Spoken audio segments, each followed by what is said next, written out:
بسم اللہ الرحمن الرحیم نحمدہ ونصلی علی رسولہ الکریم اما بعد۔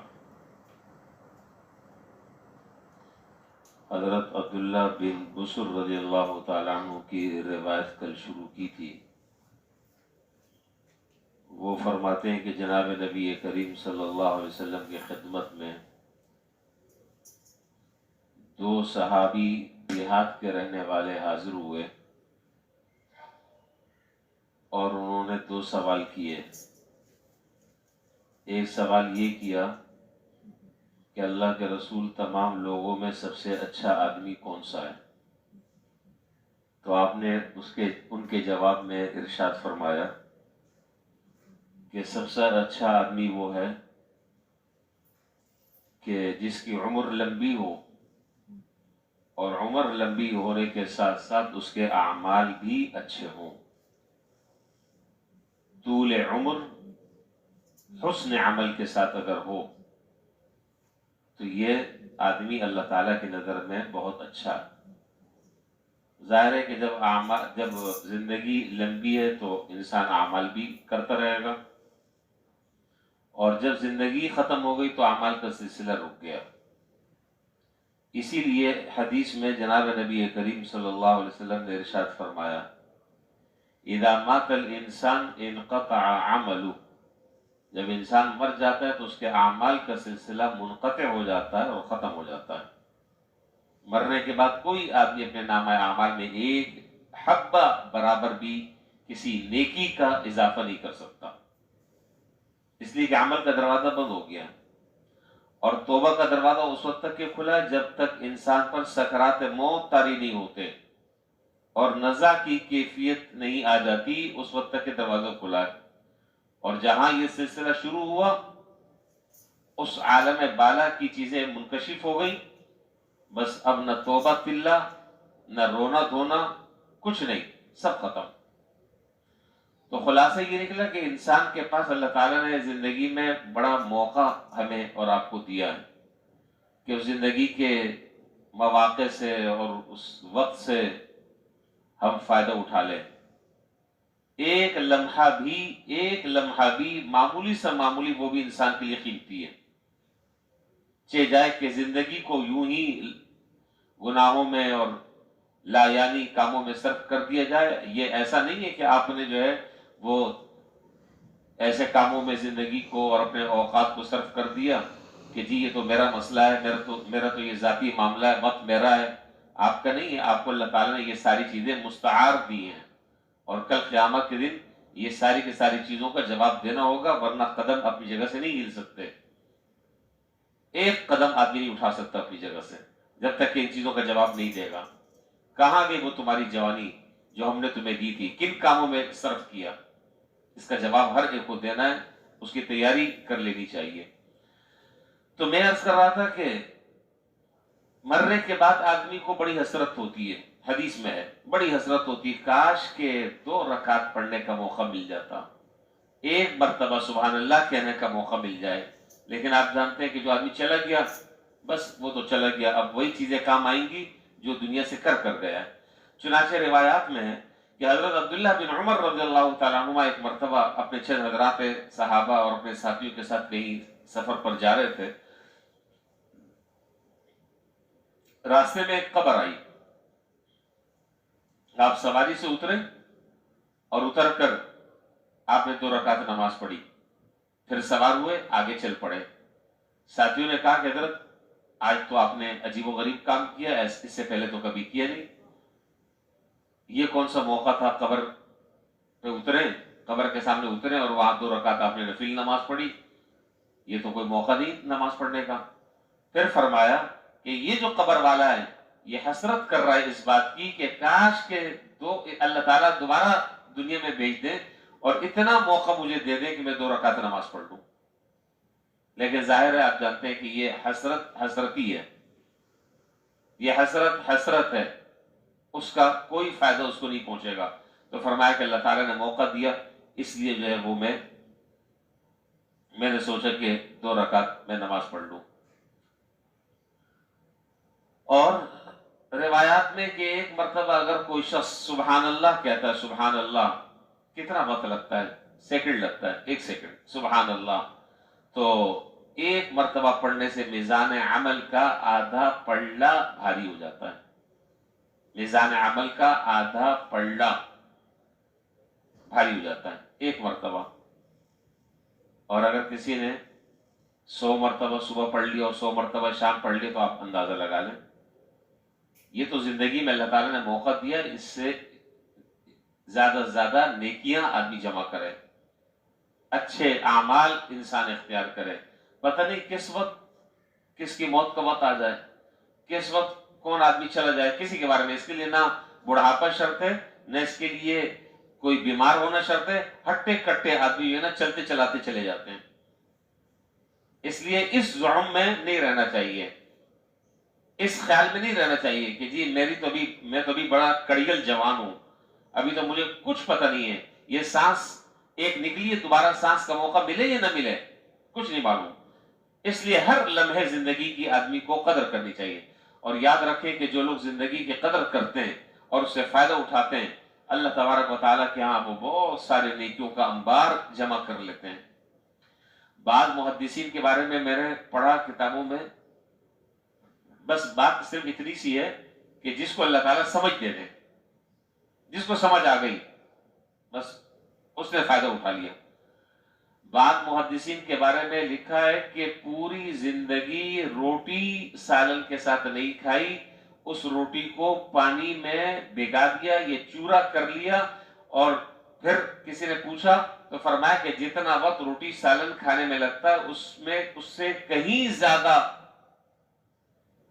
زیادہ کام میں کر سکتا ہوں، اس لیے پانی کے اندر روٹی ڈال دی، یہ چورا کر لیا اور جلدی جلدی اس کو پھانک لیا تاکہ جو وقت کھانا کھانے میں صرف ہو رہا ہے وہ کسی نیک کام میں لگ جائے، وہ اللہ تعالیٰ کے ذکر کرنے میں لگ جائے. یوں زندگی کی حفاظت کی. حضرت امام احمد بن حنبل رحمۃ اللہ علیہ نے، میں نے کل اثر میں آپ سے ذکر کیا تھا کہ میں ایک بات آپ کو بتاؤں گا. حضرت امام احمد بن حنبل رحمۃ اللہ علیہ نے اپنی سند سے حضرت وہب بن منبہ رحمہ اللہ سے یہ روایت نقل فرمائی ہے. یہ بھی تابعی ہیں بڑے درجے کے. فرمایا کہ حضرت سلیمان علیہ السلام کو اللہ تعالیٰ نے دونوں بادشاہت عطا فرمائی تھی. دنیا کی بادشاہت بھی تھی اور آخرت کے اعتبار سے بھی بادشاہت تھی. دنیا کے اعتبار سے تو بادشاہت یہ ہوتی ہے کہ آدمی بادشاہ بن جائے، سلطنت کا مالک بن جائے، اللہ تعالیٰ نے یہ بھی عطا فرما دیا. اور آخرت کے اعتبار سے اللہ تعالیٰ نے آپ کو جو ہے وہ نبی بنا کر بھیجا، یہ بھی بڑی اعزاز کی بات ہے.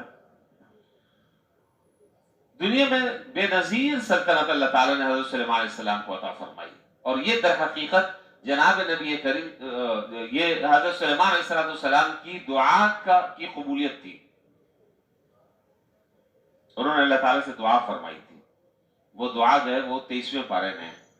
قال هب لي ملكا لا ينبغي لأحد من بعدي، یہ دعا فرمائی تھی کہ اللہ مجھے ایسی سلطنت عطا فرما کہ مجھے یہ سلطنت نہ مجھ سے پہلے کسی کو ملی ہو اور نہ میرے بعد کسی کو ملی.